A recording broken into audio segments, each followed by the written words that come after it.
1, 2, 3. Yeah!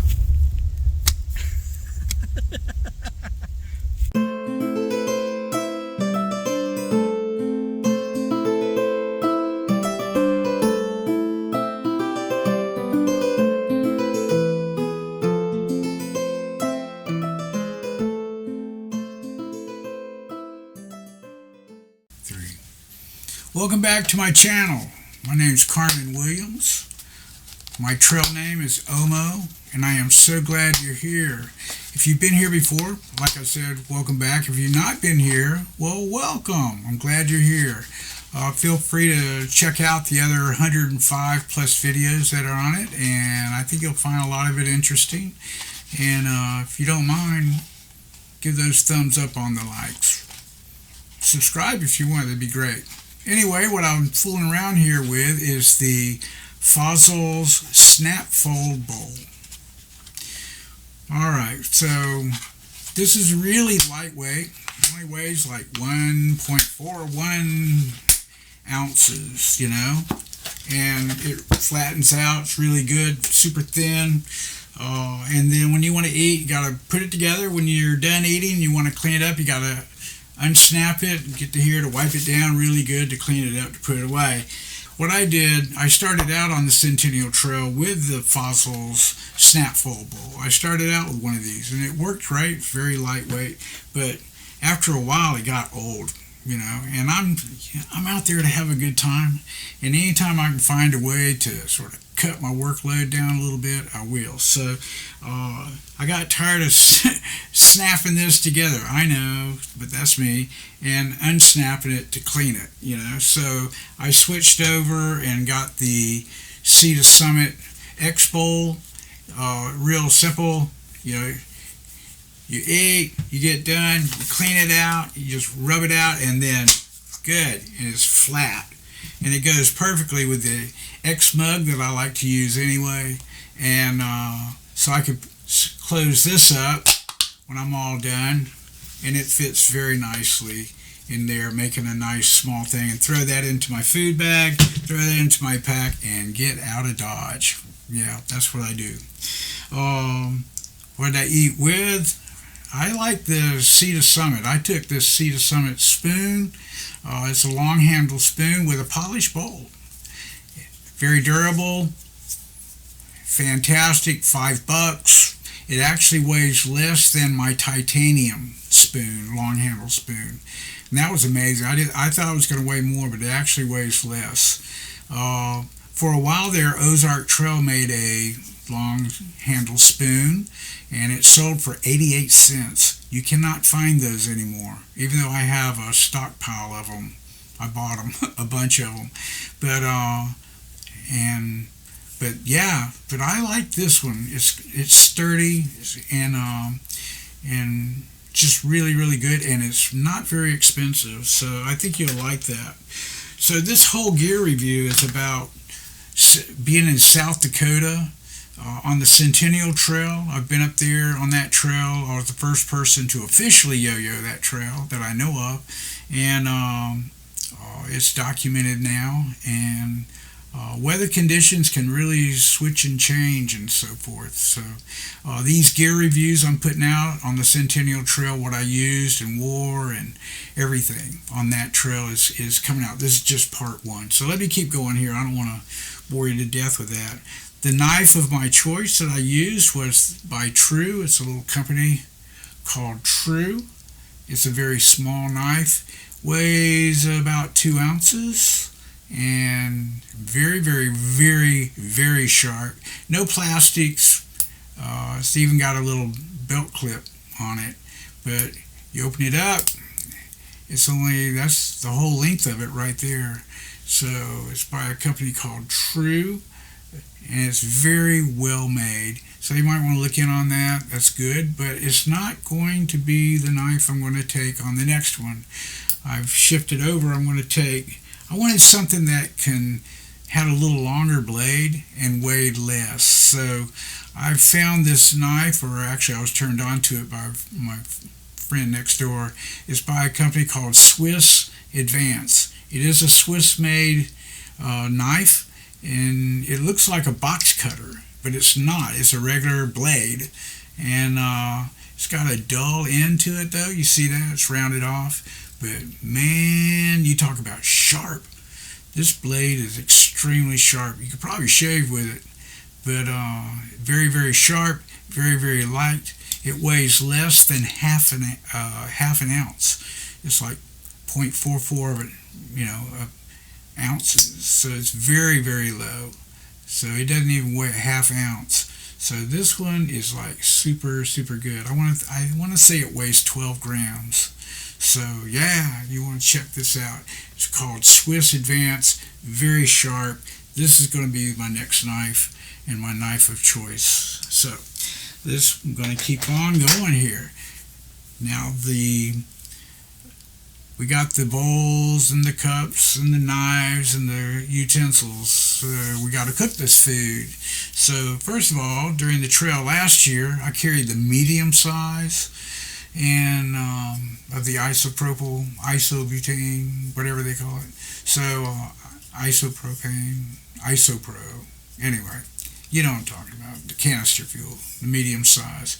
This comes in around 13 ounces, which is good. It got me from the southern terminus, Norbeck, all the way to the summit of Bear Butte, and in the northern terminus. So it got me all the way up. Then I just switched canisters, went over to another new one. I still had some fuel left. Switched canisters, and that got me all the way back to Norbeck for last year's yo-yo. And not a problem, but still 13 ounces. So I'm shifting, and in my resupply boxes, I'm going to shift over to the small canisters. This is the little 100 and what is it? 100 gross weight, 7.4 ounces, 211 grams. Almost half the weight of the large ones, and the reason why will be evident in just a second. So I'm going to save, what is that, 6 ounces? Yeah, I'm going to save about 6 ounces by shifting over to the small ones, and then I'll just change out a little more often, So that 6 ounce loss is going to be really, really wonderful. I'm going to like that. What did I use? I used the Toaks. Last year I used the Toaks titanium. It's the Toaks Light. It's 500 milliliters, 550 right there, but it's the Toaks titanium pot. I love this little pot. It's good. The only problem is that the handles here can get a bit hot, so I would suggest I had a little strip of handkerchief, and I just roll it up and grab it and use it. If you watch my videos of this yo-yo, you'll see that in one of the videos where I'm using that. So, but anyway,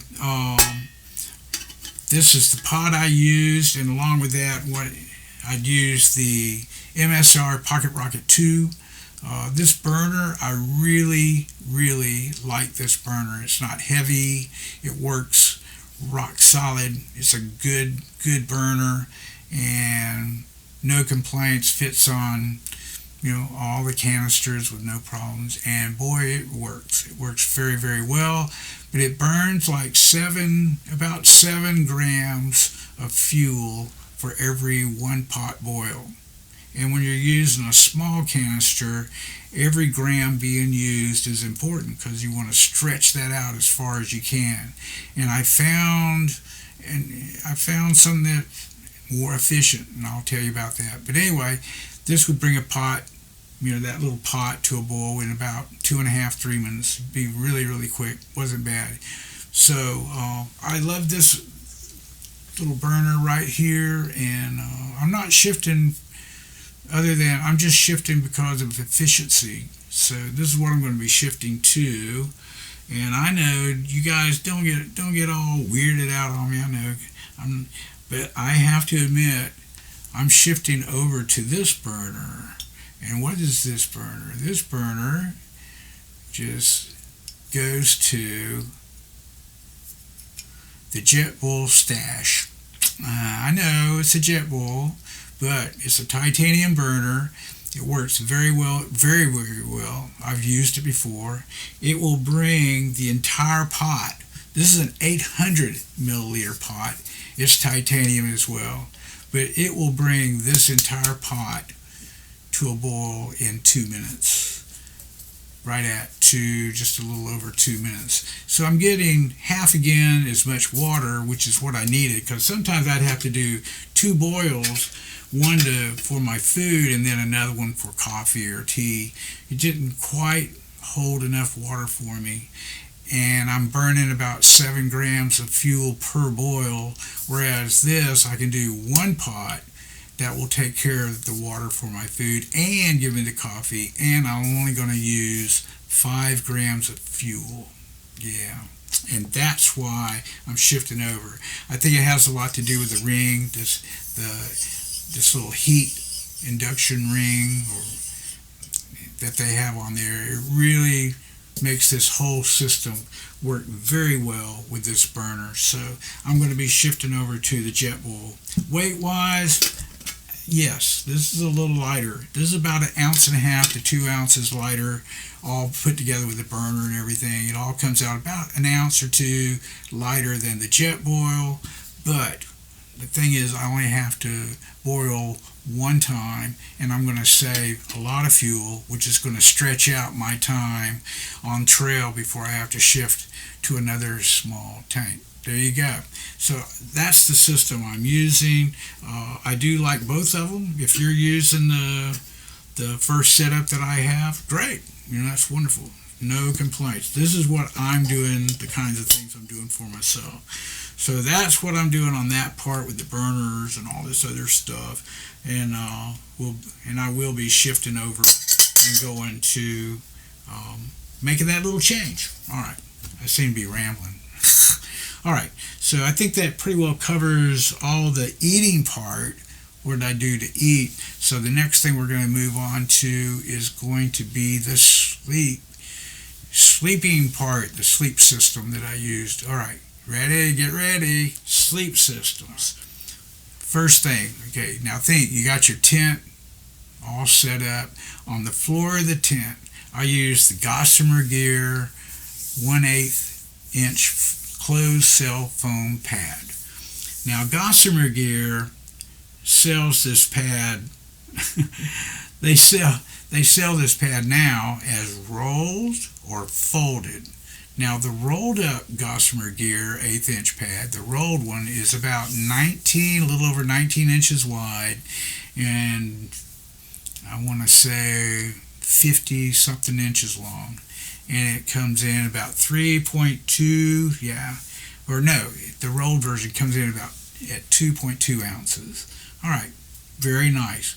But I like the full-length one because out west, or really anywhere, I'm trying to protect my blow-up pad. So, and also in South Dakota, any of the Dakotas, the weather is very unpredictable. And whenever I went last year, it was sort of becoming fall. So it was getting cold. The longer I was out, the colder it was getting. So that 1/8 inch pad added a little bit more R value to my overall system.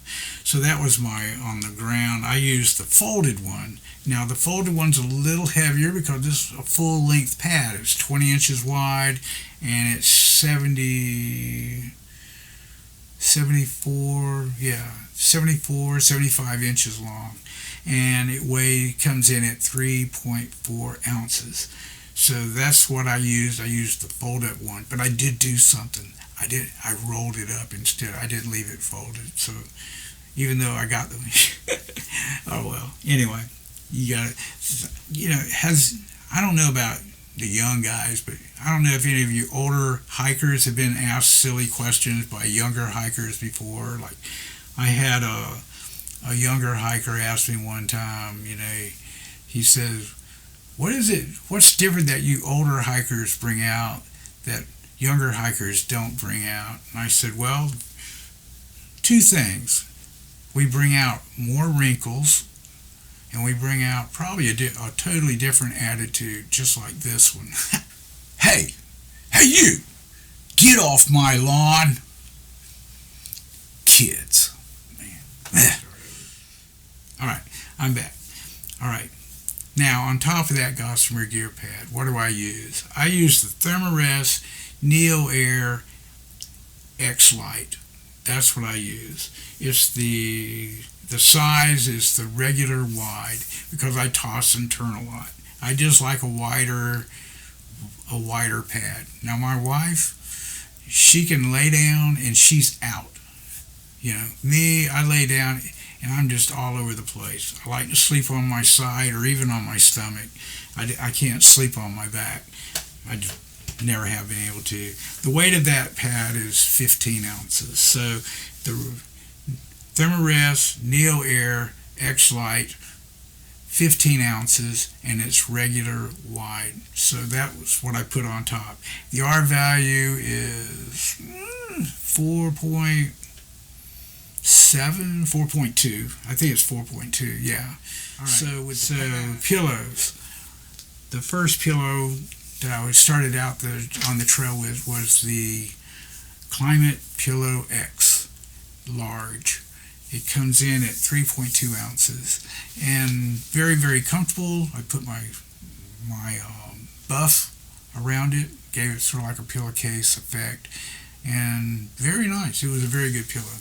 But halfway through, I wanted to try this other pillow by a company called Trekology. It's the Trekology Aluff 2.0. It's a little heavier, 3.9 ounces. I personally, even with my buff wrapped around it, I just did not get the comfort that I got off that Climate. And I'll be honest with you, after a few days on that 7.5 on the return of my yo-yo, I was missing that Climate. But I've found others. When I've been doing the Florida Trail, and on the Florida Trail I shifted to another pillow by Sea to Summit called the Eros. It's the Eros Large. It comes in at only 2.8 ounces, and it's pretty nice. It already comes with a finished material that feels very soft to the head, to your skin, and very nice pillow, very nice. But I still not getting that sleep I want. So I found another pillow by a company called Hikinger.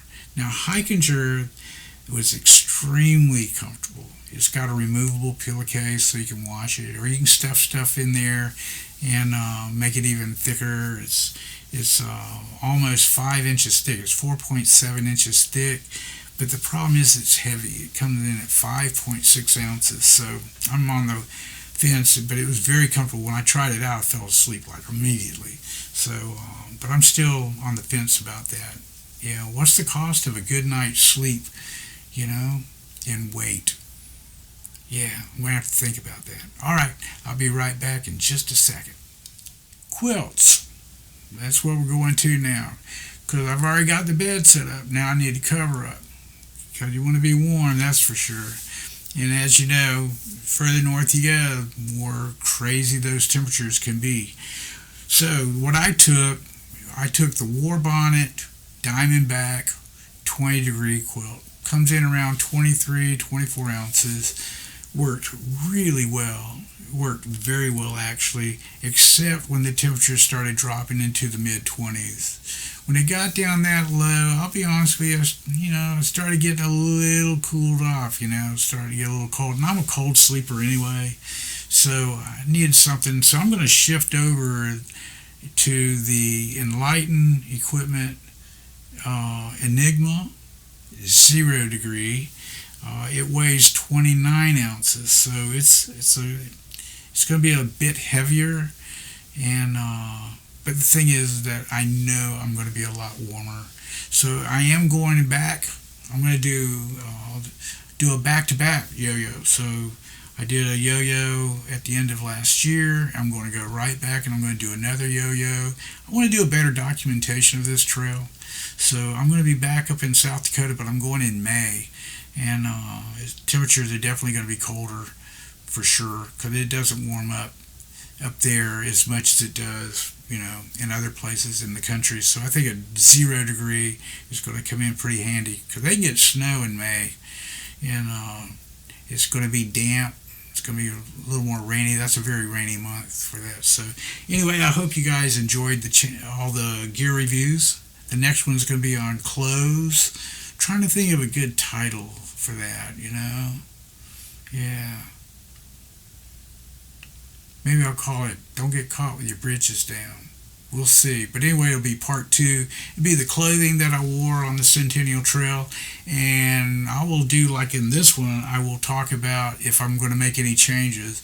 I will show and talk about those changes as well. So stick around, watch for the next video coming up. It's called for the clothing and so forth. Yeah. So that's it for tonight. Thank you so much for being on here on OMO TV. Don't forget, check out all those other videos. It's free. Share all you want. Tell everybody you want. It's got kayaking on here. It's got another expedition I did a few years back. I think you'll find very interesting. If you haven't watched all of the Centennial Trail Yo-Yo, it's parts 1 through all the way through 7B. And I think you might like that. So make sure you check those out. I hope you enjoyed the gear review. That's it for tonight. My name is Carmen Williams. My trail name is OMO for Old Man Outdoors. And I want to thank y'all so much for hanging around and putting up with me and my wandering about on my speech, because nothing's scripted. I just have fun. Welcome to the family, guys. All right. Y'all take care. Bye-bye.